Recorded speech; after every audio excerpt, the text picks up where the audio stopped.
Hello, and welcome to the program where you learn real English through everyday conversations. I'm Henry.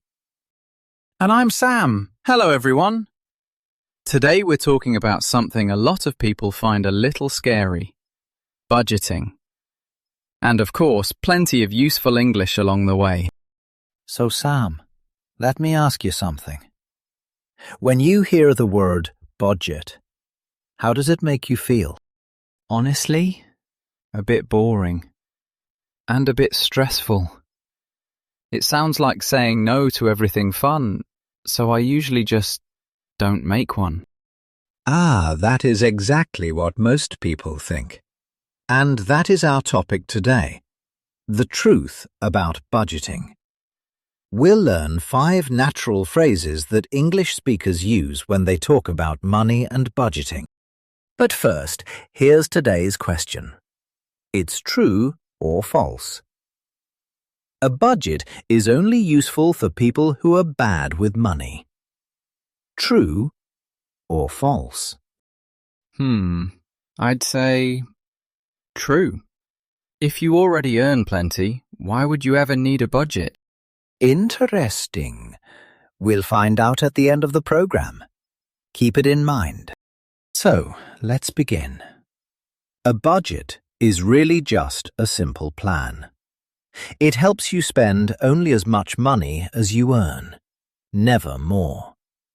When you do that, we say you live within your means. So to live within your means is to spend only what you earn and not borrow or overspend. Exactly. If you earn £100, you plan to spend 100 or less. Live within your means, and money stops being frightening. Now, to live within your means, you first need to know where your money goes. So you write it down. Every coffee, every bill.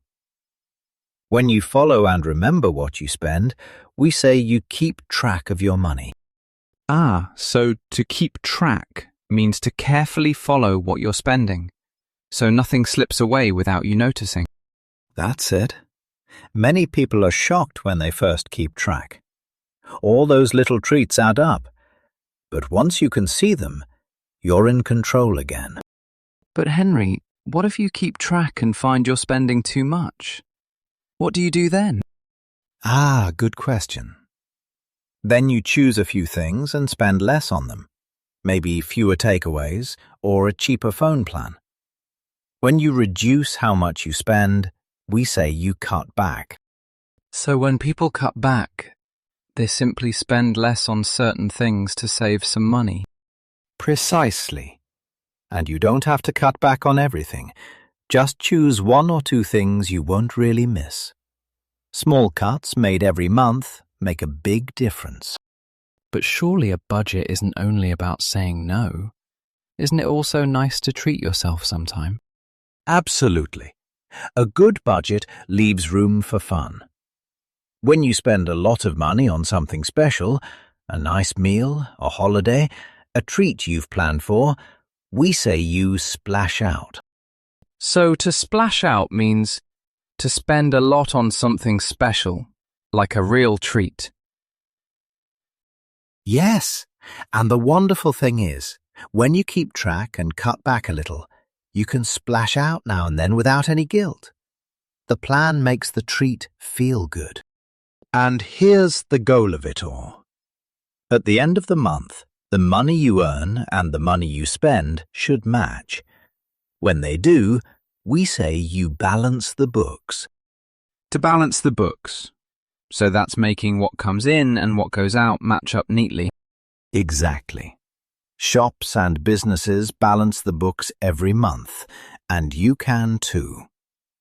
When you balance the books, you know you're safe, and that is a lovely, calm feeling. Now, back to today's question. I asked, true or false?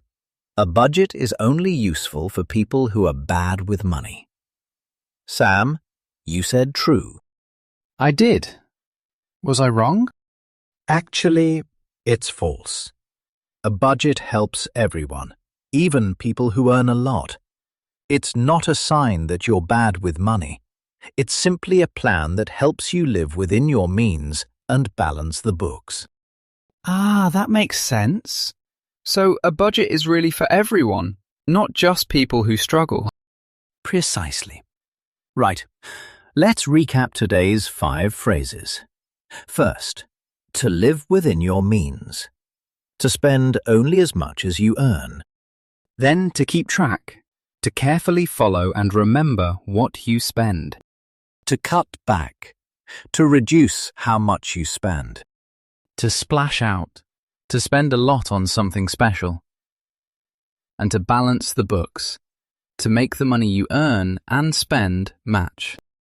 So tell us, what is one thing you would happily splash out on, and one thing you could cut back on this month? Let us know in the comments. And don't forget to subscribe to Ninja English for a new episode every week. Bye for now.